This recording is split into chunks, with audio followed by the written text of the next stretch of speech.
Bien, televidentes del canal CNC, bienvenidos a este segmento de invitado especial. En 1986 el gobierno colombiano inició el proceso de descentralización fiscal, administrativa y política con miras precisamente a eliminar las brechas socioculturales, las brechas sociales, las brechas entre la ruralidad y las ciudades. 38 años después, y de una manera curiosa o paradójica, Colombia junto a Brasil, en una rivalidad además, se compite entre los países más inequitativos del mundo, donde más existen diferencias entre ricos y pobres, entre mujeres y hombres. ¿Cómo se explica uno esta paradoja? Hoy como editorialista invitado el doctor Pablo Jaramillo, doctor en estudios políticos y jurídicos. ¿Cómo le va? Bienvenido al canal CNC. ¿Cómo está? Muchas gracias, Alex, Lady, a Carlos por la invitación para poder expresar un poco de ideas sobre lo que está pasando en el país. Qué bueno tenerlo acá con nosotros. Lady Joana Núñez, directora de CNC Noticias, ¿cómo está? Muy bien, Alex, muchas gracias. Y hoy precisamente vamos a hablar de un tema coyuntural, un tema que también está en discusión. Estamos hablando también de la propuesta de la reforma al Sistema General de Participaciones y también, pues, Pablo adelanta una investigación que está también muy relacionada y vamos a contar también con su opinión próximamente. Pablo, vamos a contarle primero, bajo su criterio, cómo funciona la distribución en Colombia, cómo es ese cuento. Pues vea, para darle un dato, del 100% del recaudo tributario de la nación, el gobierno central, el ente central, o en palabras claras, la presidencia, maneja el 84% del presupuesto, mientras los municipios manejan el 10% y los departamentos el 6%. En realidad, eso es una brecha desigual muy grande. En este momento, ¿qué es lo que está pasando en el Congreso de la República? Ha habido mucha revoltura por la reforma que quieren hacer al Sistema General de Participaciones. Eso, pues, yo tengo que aplaudirlo porque tiene un espíritu descentralizador, pero autonomía real ahí no hay. Y lo que las regiones están pidiendo y están clamando es autonomía. Vea, yo le cuento un dato. Cuando hubo la revolución de la séptima papeleta, Colombia necesitaba solucionar dos cosas: la unidad nacional y la autonomía de las regiones. Hubo tiempo solo para una. La unidad nacional se dio, a pesar de que Colombia es un país polarizado ideológicamente, es un país muy fuerte, con una democracia muy fuerte y un país unido. Pero a los constituyentes se les acabó el tiempo, y eso lo decía Humberto de la Calle. Se les acabó el tiempo, tenían que salir con la constitución rápido y no hubo tiempo para la autonomía, que está en el artículo 1 y es el principio fundamental de la Constitución. Entonces, lo que veo yo hoy es que la nación y el Estado tienen una deuda histórica que tiene que saldar en algún momento. Pablo, vámonos a la propuesta que tiene precisamente el gobierno nacional y es aumentar precisamente, usted mencionaba ahorita las cifras y se trata de menos del 20% de los recursos que tienen las regiones y quieren aumentarlo al 39,5%, pero hace una crítica precisamente que esto no garantiza la autonomía. ¿Por qué si precisamente se les va a aumentar los recursos? ¿Cómo se ve eso, doctor Pablo? ¿Como asistencia técnica diferencial? Yo eso lo aplaudo, porque es descentralización y el país necesita descentralización. ¿Cuál es mi crítica? Que no es autonomía, porque ese dinero que se va a descentralizar ya viene con unas obligaciones preestablecidas. Es básicamente quién va a girar el dinero donde hay que girarlo. Está bien, pero lo que necesitamos en las regiones es autonomía, que nosotros con ese dinero digamos si efectivamente lo queremos invertir en educación, salud, o si lo queremos invertir en infraestructura o saneamiento básico. Eso depende mucho de cada región, eso depende mucho de las problemáticas particulares que tiene cada región. Entonces, claro, aplaudo lo que está pasando en el Congreso, pero en realidad eso no va a cambiar nada, pero sí lo aplaudo porque está bien que nosotros paguemos al menos lo que nos corresponde, que no nos lo tengan que pagar desde Bogotá, pero la deuda sigue estando. Autonomía no tenemos. ¿Cómo se separan entonces las regiones de la autonomía del poder central bajo el concepto de Pablo Jaramillo? ¿Cómo separar, digamos, esa autonomía financiera del Poder Central. Y complemento también la pregunta que hace Alex, es precisamente que usted adelanta una investigación también, e incluso está haciendo una propuesta para que se garantice esa autonomía fiscal. ¿De qué manera se realizaría y también cómo se imagina que sería el ideal? Listo, para responder las dos preguntas. La primera, Colombia necesita una reforma urgente a su modelo de Estado. Mucha gente en Colombia se queja de lo que está pasando, pero en realidad nada va a cambiar en Colombia si llegue... ¿Usted habla de reforma constitucional? Yo hablo o de reforma constitucional, porque el artículo primero nos da todas las herramientas para por ahí entrar y darle la autonomía a las regiones, que básicamente es autonomía fiscal, el presupuesto a las regiones. Es que yo le hago a usted una pregunta.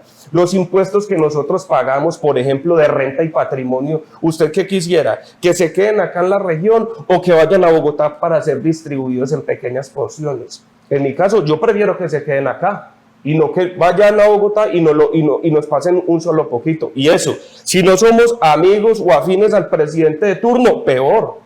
Venga, eso no puede pasar. Está bien que uno tenga diferencias con el presidente, pero las instituciones quedan y debemos trabajar por el país. Y para responder tu pregunta, si en este momento me encuentro ya entrando al 8º semestre del doctorado, es una tesis doctoral que propone, se lo digo de todo el corazón y con mucha pasión, propone en algún momento cambiar el país.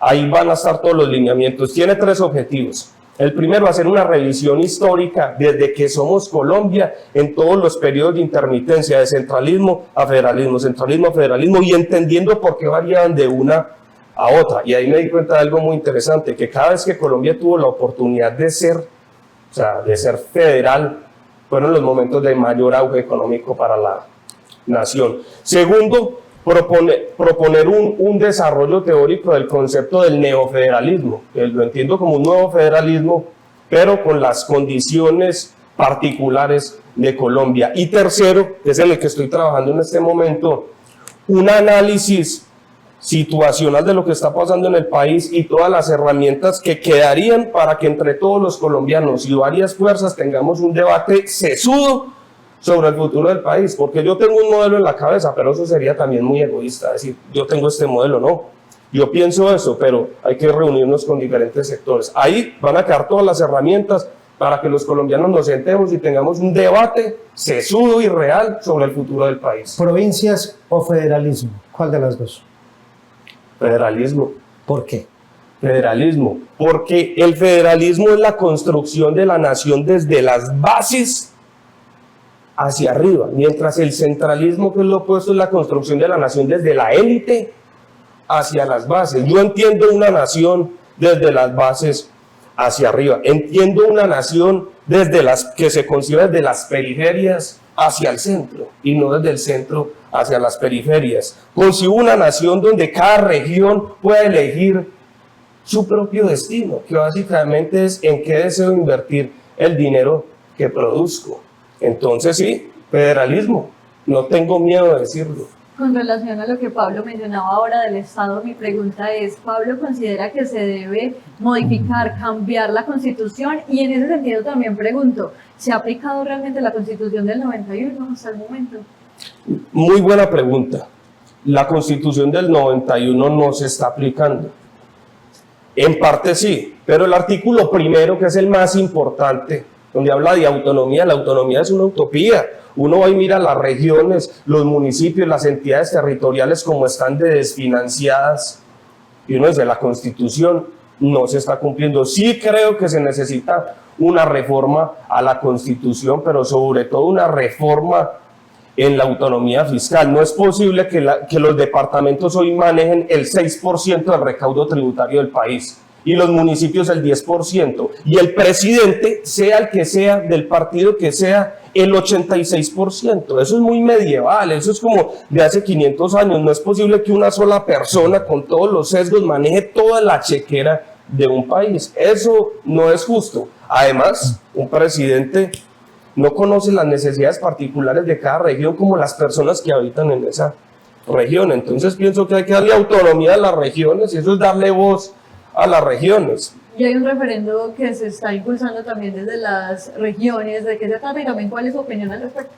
para que vea. El referendo de autonomía. Vamos a hablar precisamente de eso porque se está llevando a cabo un foro por parte del DNP que se llama Descentralización Diferencial de las tipologías para el reconocimiento de las capacidades territoriales. En síntesis, televidentes, lo que propone el Gobierno Nacional es modificar la sentencia C-497/1994 de la Corte Constitucional, que es la que regula ese control estatal sobre los recursos que en la actualidad tiene el Gobierno Nacional.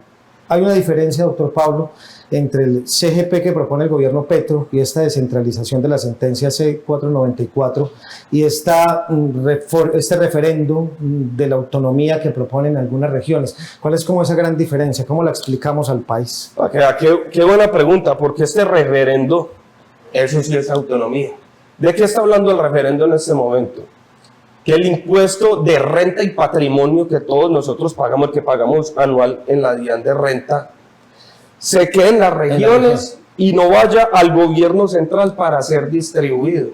Hoy de 140 billones de pesos que se están recogiendo en renta, solo 64 billones están devolviéndose a las regiones. El resto, ¿saben qué se está yendo? En funcionamiento, en burocracia, en Bogotá. Entonces, eso sí es autonomía. ¿Por qué? Porque a las regiones, los departamentos, poder administrar ese impuesto, van a poder invertir en las cosas que queremos invertir. Por ejemplo, en el caso de Armenia. En el caso de Armenia, nosotros con ese dinero, si pudiésemos manejar el impuesto de renta y patrimonio aquí, la avenida Guayacanes que necesita Armenia, es una inversión. La avenida perimetral que necesita Armenia, tendríamos el dinero para eso. No tendríamos que ir a arrodillarnos al presidente, que por favor nos ayude, que por favor nos dé plata. No, es que nos pertenece, es que la producimos en las regiones, es que la trabajamos y la sudamos. ¿Por qué se nos las están llevando y por qué no la están devolviendo? Eso sí es autonomía. Yo aplaudo mucho ese referendo y hay unos promotores muy interesantes. ¿Quiénes son esos promotores? La iniciativa sale del gobernador de Antioquia, de Andrés Julián. Ahí está Juan Guillermo Zuluaga, el exgobernador del Meta, está Juan Daniel Oviedo de Bogotá, porque históricamente se creyó que el tema de la autonomía era una pelea con Bogotá. No, señor. ¿Qué es lo que propone el referendo de autonomía? Incluso Bogotá se debería beneficiar, porque ¿qué dice? Que los departamentos y el distrito capital duplicarían sus recursos. Imagínese Bogotá manejando el doble de los recursos. No tendría que ir a pedirle al presidente que por favor le ayude con el metro. Entonces Bogotá está también sumado en este proyecto. Entonces, eso sí es de aplaudirlo. ¿Qué hay que hacer? Empoderar a los ciudadanos. ¿Qué diferencia hay entre el SGP, la reforma del SGP y el referendo de autonomía? Hombre, que el referendo de autonomía ya tiene 2.5 millones de firmas y el Congreso tiene que tener la responsabilidad de entender que eso es un mandato popular y escuchar las 2.5 millones de firmas que van recogidas hasta el momento. Ese debate lo vamos a tener. Y ese debate hay que darlo. Volvamos al caso de Armenia. Están celebrando los concejales y la administración municipal, entre comillas, porque finalmente eso no es un logro, que van a tener una inversión, ellos dicen histórica, por encima de los 714.000 millones de pesos, pero finalmente no les alcanza. Armenia lleva cerca de 20 años en un solo kilómetro de vías. No les da la plata para reorganizar el sistema de semaforización. En Armenia la falta de recursos es impresionante. ¿Cuánto tiene Armenia dentro de su anualidad? ¿Cuánto recoge la ciudad en, digamos, impuesto predial, industria y comercio y los diferentes impuestos? ¿Cuánto es ese superávit que tiene Armenia y cuánto le está devolviendo el gobierno nacional, doctor Pablo? Ya, en el caso de Armenia, Armenia tiene un presupuesto más o menos de 800.000 millones al año. Y en el caso de la gobernación del Quindío, nuestra entidad territorial, tienen un presupuesto de 600.000 millones de pesos al año, sin contar con las regalías. Si el referendo de autonomía saliera adelante, por ejemplo, la gobernación del Quindío pasaría de un presupuesto de 600.000 millones a un presupuesto de 1.2 billones de pesos. El doble. Y esos 600.000 millones de pesos de más son de libre inversión. Eso sí es autonomía, que todos nos sentemos acá, el sector de los periodistas, de los empresarios. Venga, ¿qué es lo que necesita Armenia? ¿Qué es lo que...? No son vías.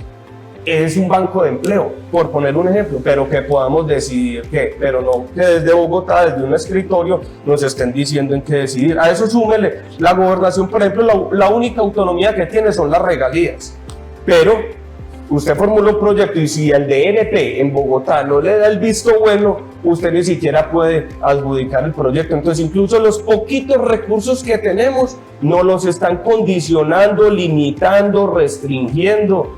Yo digo, esto es un león dormido que hay que saber despertar en Colombia.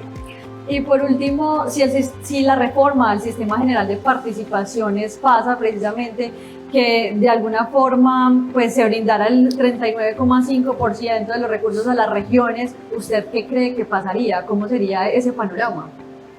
Pues en realidad hay mucha expectativa con lo que está pasando, pero no habría ningún cambio, porque en realidad eso lo que quiere decir es que la nación iba a girar un dinero a unas entidades de educación y a unas entidades de salud. Ahora lo que van a hacer es, no la vamos a girar nosotros, se la giramos a ustedes, entidades territoriales, y ustedes gírenla a las entidades. En realidad, nada va a cambiar, nada va a cambiar. Por eso el debate se tiene que seguir dando, pero más allá del debate de la descentralización, que se aplaude, es el debate de la autonomía. Ahí es donde tenemos que concentrar, ahí es donde los colombianos tienen que empoderarse, porque si los colombianos no se empoderan, no podemos sacar el país adelante. Y yo sí creo que podamos sacar el país adelante. Yo sí creo que la política hay que verla con optimismo. A pesar de que sea un mundo tan oscuro, de tantos intereses, esto es con optimismo y esto es creyendo que se puede. Y este país es muy grande, este país es muy bonito, su gente es hermosa, nuestras culturas, nuestra diversidad, nuestra heterogeneidad es hermosa. El país hay que sacarlo adelante, pero eso lo hacemos nosotros, juntos, de la mano. Doctor Pablo Jaramillo, gracias. Es el momento entonces de la identidad territorial, pero también de la autonomía, para que los departamentos y los municipios puedan ser autónomos con sus recursos. Lady Johanna, muchísimas gracias. Muchas gracias a todos también por acompañarnos en esta emisión y nos vemos pronto.